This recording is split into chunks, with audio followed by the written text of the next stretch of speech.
Ang feeling ko parang, why me? Parang, ako kasi, ayaw ko mapasok sa utak ko na, okay, successful ka na, magaling ka na, number 1 ka na. Kasi kailangan, you should be better. Palagi kailangan may learnings pa rin kahit na nandun ka na. Ang vision ko sa Genesis at Pandesal, pagka natikman nila, lalo na mga taga outside Marikina, sabihin nila, sa Marikina yan. Siguro nandun yung, yung pagiging proud Marikenyo ko.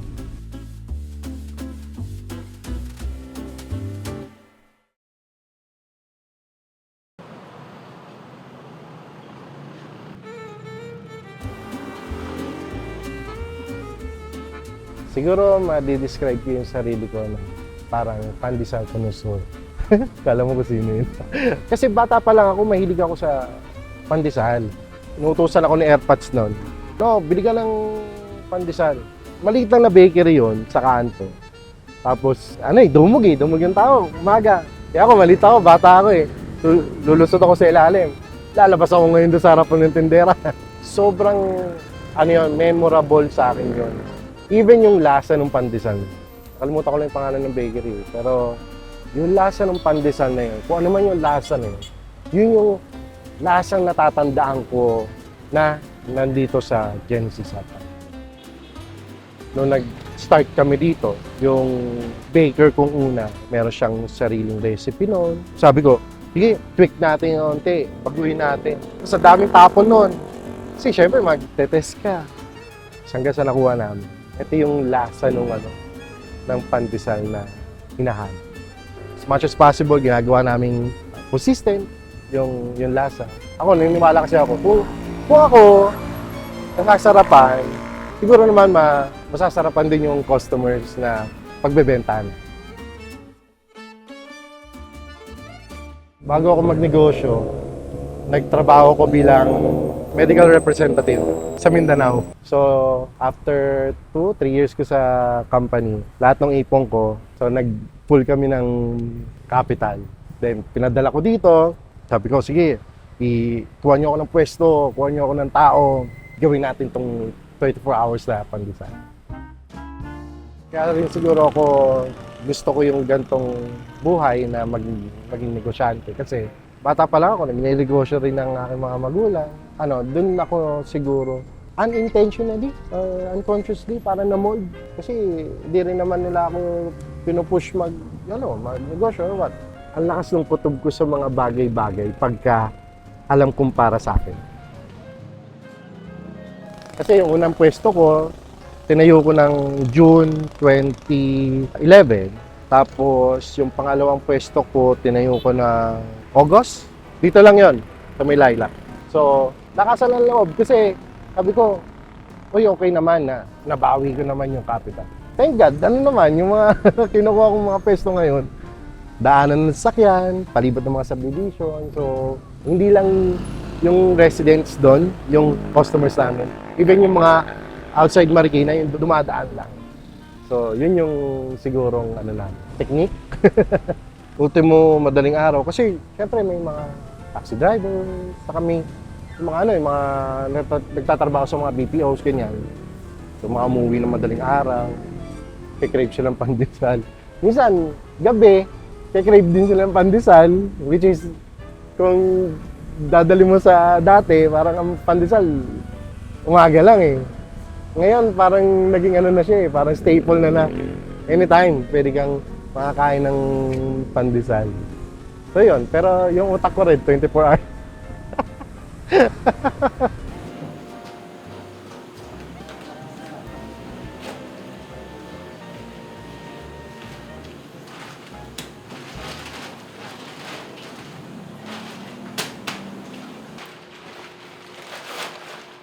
Pag nagnegosyo ka, hindi to yung parang, okay, naglabas ako ng pera, poof, number 1 ka na or kilala ka na. Hindi.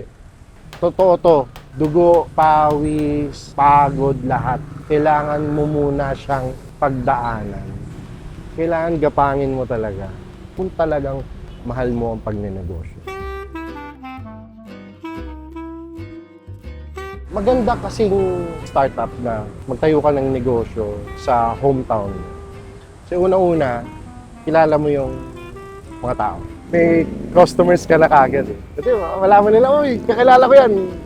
Bili tayo dyan. Alam mo yung thinking nila, alam mo yung panlasa nila. So alam mo yung alam mo yung Pilipinong kapitbahay mo. Ang vision ko sa Genesis at Pandesal, pagka natikman nila, lalo na mga taga outside Marikina, sabi nila, sa Marikina, siguro nandun yung yung pagiging proud Marikenyo ko. Marami kaming customers, yung mga anak nila, alam yung lasa ng Genesis at Pandesal. Ang bata kasi, pag sinabing masarap, totoo yun. Kasi may mga customers kami, pag hindi sila nakakabili sa amin, bibili sa iba. Parang hindi nila sasabihin na hindi Genesis. Tapos papatingin. Tapos sasabihin ng bata, hindi to Genesis eh. Nakakatuwa na gano'n. Kaya sabi nila, ay pagka-milky, malinamnam. Pero yun, sasabihin ko na wala pong gatas yan. Wala rin pong itlog. So, pwede sa mga lactose na saka yung mga may allergy. So yun, nakakatuwa lang na ganun yung naging effect ng lasa ng pandesal namin.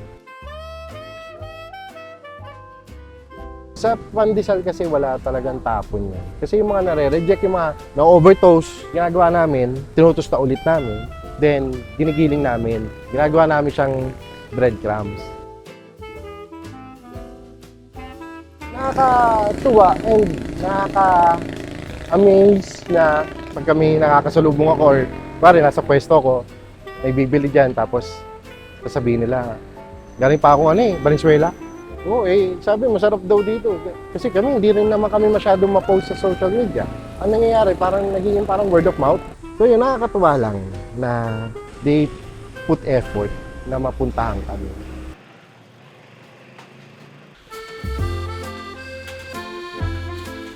So, yung mga branches ko, unang branch ko dito sa Parang, actually dalawa dyan.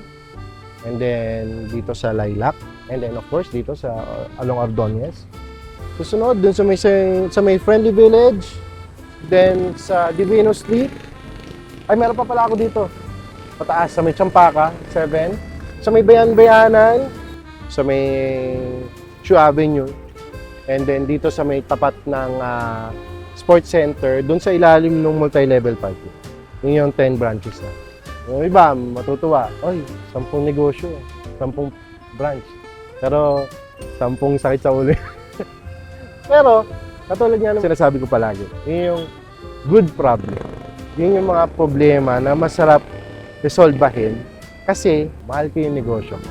So kung may problema man dyan, kahit madami yan, aayusin ko yan. Maging thankful ka na may pinoproblema ka sa negosyo. Kasi exercise sa'yo yan bilang negosyante. Secret ingredient. Sasabihin nila, palaging ganun na lang. Pero palagi ko sagot dyan, pagmamahal. Kasi kahit anong gawing mong bagay, either negosyo or pagtatrabaho, kung hindi mo mahal yung ginagawa mo, hindi lalabas na masarap yung produkto mo, hindi lalabas na maayos yung pagtatrabaho. Kailangan kong ma-deliver sa customer yung pagmamahal ko doon. Kaya yun yung tinuturo din namin sa mga empleyado namin. Mahalin niyo yung bakery, mahalin niyo yung produkto, mahalin niyo yung pandesal. If you're blessed, be a blessing sa mga tao. Kasi ngayon yung karma, sobrang naniniwala ako dyan.